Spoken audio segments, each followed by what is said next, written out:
પોરબંદરનો દરિયો ભારતમાં સૌથી સારો માનવામાં આવે છે। ખાસ કરીને તરણ સ્પર્ધા માટે અહીં દરિયાનું તાપમાન અનુકૂળ હોવાથી અનેક રાજ્યોમાંથી સ્પર્ધકો આવતા હોય છે। ખાસ કરીને આ દરિયામાં સ્પર્ધા દરમિયાન પ્રાણીનો પણ ખતરો રહેતો નથી, ત્યારે પોરબંદરનો દરિયો વખણાઈ રહ્યો છે।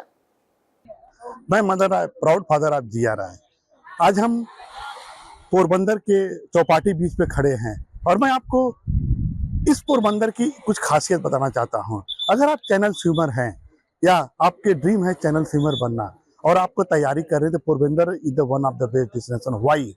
क्योंकि जो पोरबंदर का फ्लो ऑफ द करंट है वो ईस्ट टू वेस्ट है। वाटर यहाँ पे क्लीन है और जो यहाँ पे टेम्परेचर है, आप इंडिया के जो 5000 किलोमीटर की कोस्टल बेल्ट है, कहीं पे भी आपको जो एवरेज टेम्परेचर 22 to 23 डिग्री रहता, but if you come in the morning and evening in the Porbandar, you will find the 19 to 21 degree, and that is the boost for any open water swimmer who have the dream to become a channel swimmer। इसके अलावा यहाँ की एक सबसे बड़ी खासियत है, पोरबंदर का सी बिल्कुल नीट एंड क्लीन है और यहाँ पे कोई भी ड्यू टू यहाँ के जो डेप्थ है, कोई भी शार्क या ऐसे एनिमल का कोई खतरा नहीं है।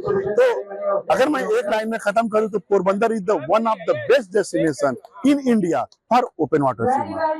Thank you.